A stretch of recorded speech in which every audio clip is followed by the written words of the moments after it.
and we are live on Facebook and Instagram for our first live video, which is Kids in the Kitchen.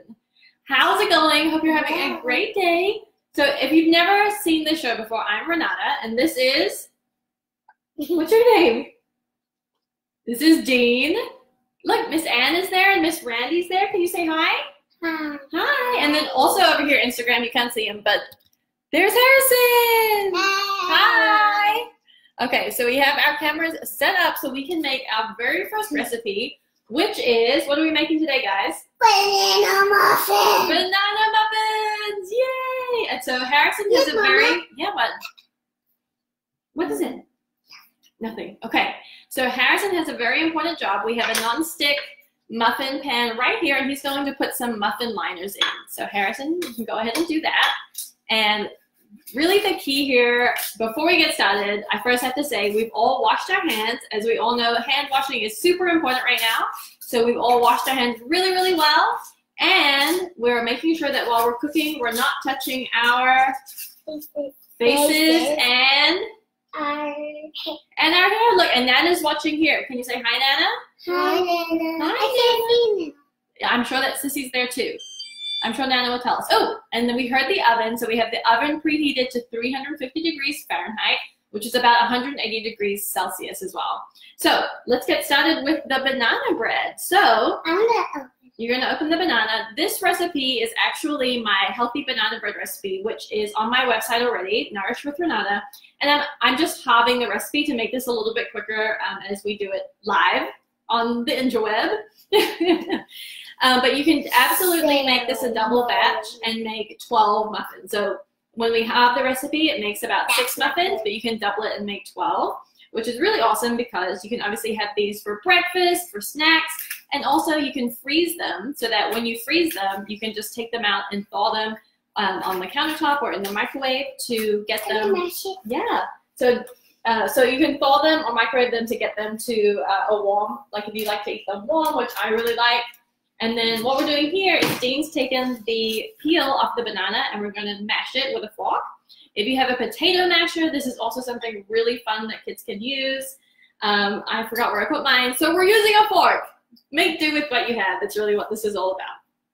Okay, so what's really cool about this recipe is it's high in protein. Let's see, who else we have? We have Joe. Hi, Joe. Hi, Dawn. Hey, guys. Thank you so much for being here. Yeah. Can you move the phone a little closer so I can see what Oh, they can see what you're doing. Oh, that's a good idea. Okay, so Instagram, you're getting a sneak peek of Dean. Nana's not on that one. Nana's on the big one. So Dean is mashing up the bananas. There we go. Okay. So what's really cool. No, baby, I cannot. Fine. Okay. So I'm going to keep mashing these up. The great thing about this recipe is that we're using almond flour, which makes it way higher in protein, which is really great. So my friend Susie was the one that actually asked, not quite yet, but in just a minute. Ooh, wow, you want to go throw that away?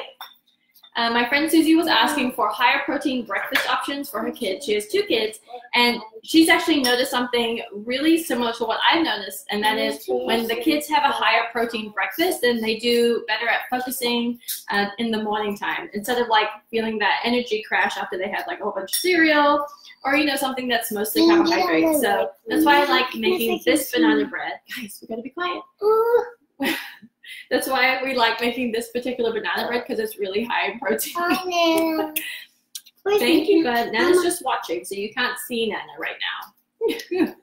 Let's see. Hi, Kate. And I think Randy's mom is here. Hi. Hey, everyone. How's it going? Okay, so we've mashed up the bananas, and then who's going to help me with the next step? Okay, we'll do Dean, and then we'll do Harrison, okay? So now we're going to add in a little bit of sweetener. You can use any sweetener you have. I usually like to use monk fruit sweetener. No, not sweetener. Yeah, we're going to make it sweet, bud. So this is some sugar that we had because I ran out of monk fruit sweetener. Sweet means? Sweet means it tastes sweet, bud. Also, depending on how good, depending on yes. Oh, actually, well, now you have to wash your hands again. Okay, swap with your brother. As you can see, just like when you're cooking with any kid, you have to make adjustments. Wash your hands when you're done. Come here, Harrison. Okay, so we added in a sweetener, and as I was saying, I usually like to use monk fruit sweetener, but I didn't have any. So you can use normal sugar. You could also use honey if you're feeding this to kids over the age of 1. You could use agave. You could use pretty much any sweetener in this, and you're not using that much. It's 1 tablespoon that we're using here.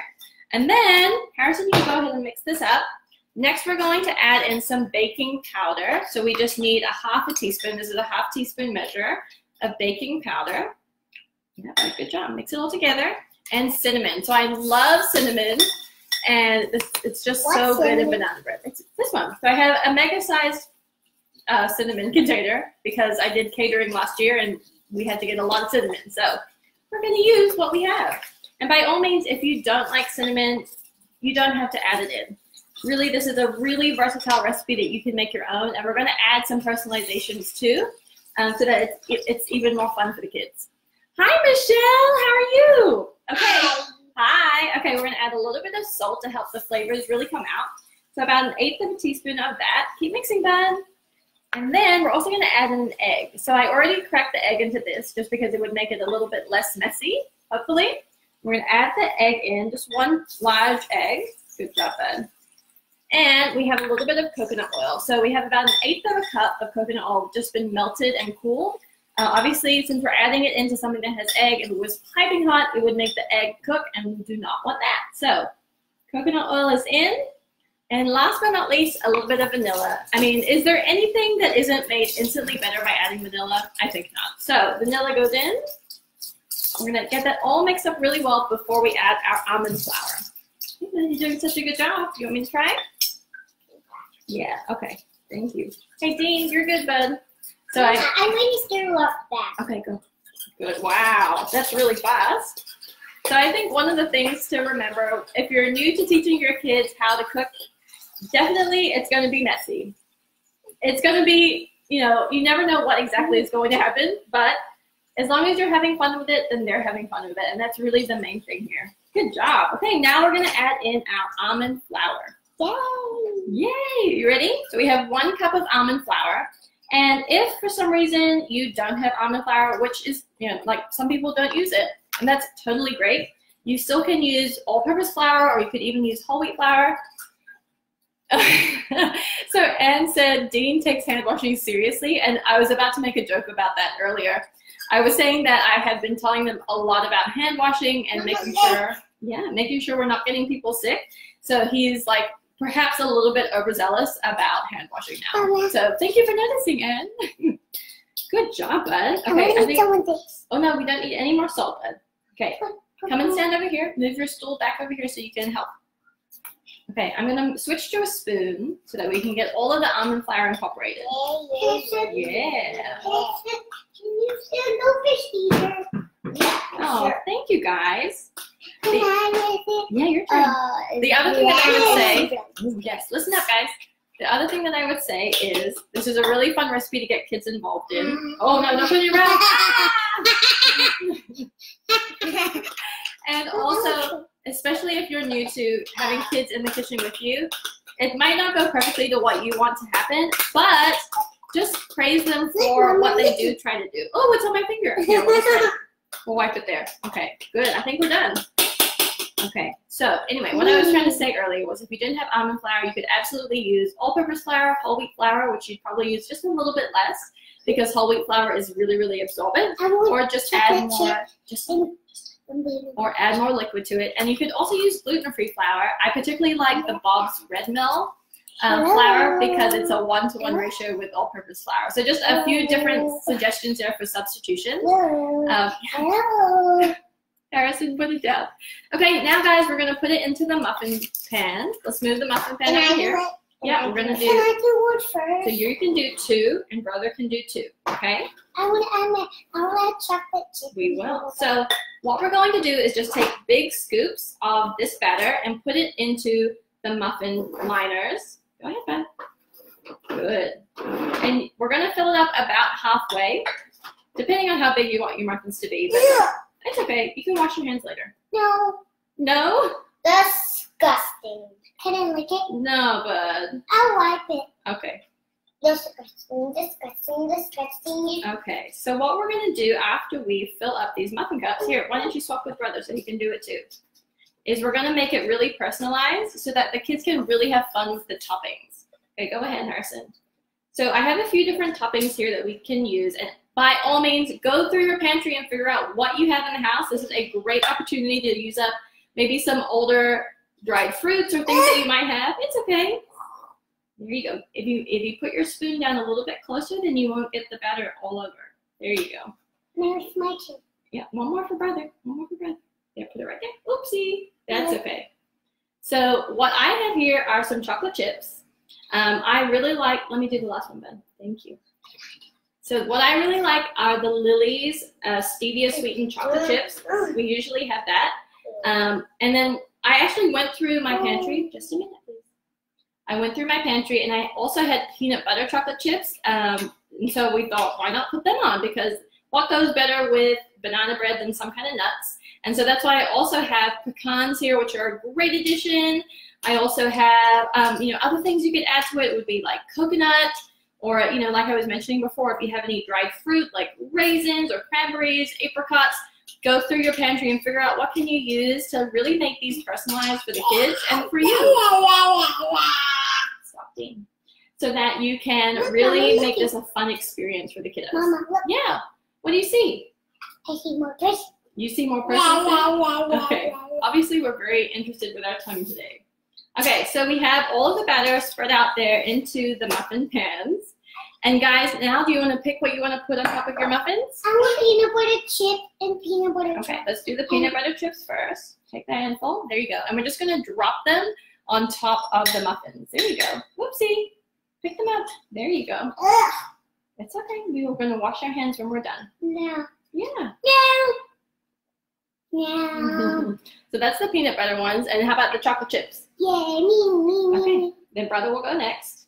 No, he didn't want them. Oh, you don't want chocolate chips, Harrison? No? Okay, do you want pecans? No. No? Okay, I'm going to put pecans on my one. I want to have my yours. Oh, okay.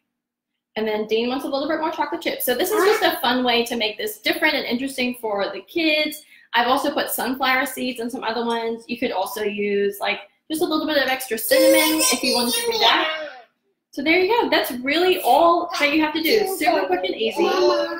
Good job. Super quick and easy, and obviously they're enjoying it. So what's not to love, right? Let's see, what did Randy say? Randy said he put like 3 handfuls on his. Yes. I'll have to try to show you guys what Dean's looks like, because it's basically just a chocolate muffin at this point. And it has some peanut butter chips in there too. Okay, I have to scroll down on Facebook to see what you guys are saying, so give me 1 second. So we're just loading these up because why not? Let me have a quick look and see what everyone's saying on the Facebook. Thank you guys for being here. Hi, Bonnie. Hi, Angelo. Hi. So we're all done. Let me show you a little bit closer. So I don't know if you guys can really see. This is the one that Dean did that has like 1 million chocolate chips on it. Guys, it's basically just chocolate now. So there you have it. We're going to put into a 350-degree preheated oven for about 15 to 18 minutes until when you put a toothpick into it, it comes out clean. So there's no batter stuck to it that's uncooked, and maybe even just like a few moist crumbs. But that's it. That is your easy banana bread, and we made some earlier. Didn't we, guys? Yay! Yay! And so we have this one that's topped with sunflower seeds. So cute for some extra crunch and extra protein and healthy fats. We have this one that Dean made earlier too, and it has peanut butter chips and chocolate chips on it. As you can see, he also really wants to eat that one. And then my favorite, which is the pecans. And I love putting pecans on it because it just gets so crunchy and toasted in the oven, and I love that crunch compared to like the softness of the muffin. But there you have it, guys. Oh yes, you're gonna eat it now? Yeah. Okay, let's do the taste test, guys. Let's hope he likes it.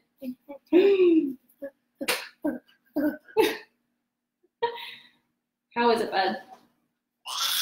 Thumbs up! Yay! I think he likes it. Oh no, no thumbs down, thumbs up. Only thumbs up. Yay! Harrison, do you want to eat one? No, he didn't like the toppings that I put on these ones because he ate one earlier as well. But anyway, there you have it. Super freaking easy. Once again, it just goes into a 350-degree preheated oven for 15 to 18 minutes, and then you're done. And once again, you can have these for breakfast, you can have them for snacks, freeze them, have them later, and just personalize them so that the kids really enjoy making them and spending time with you. And now the next best step is we get to clean up together. Yay! See, we're still excited about that. Yeah, okay. That's all for today, guys. Tomorrow is St. Patty's Day, so I was thinking about doing a St. Patty's recipe of some kind. Let me know if you have any ideas. And I guess we will see you tomorrow. Let me know if you make these banana bread muffins. Send me a picture. I would love to see it, especially if you're working with other cute kiddos like these ones. And we'll see you tomorrow at 12 noon Central for another episode of Kids in the Kitchen. Hopefully this wasn't too much madness for you guys. Hi. Everyone say bye. Bye. Bye. Have a great day. Bye, Nana. Okay, we're gonna say bye to everyone. Bye. Bye, Facebook. Bye, Thank you for being Bye, here.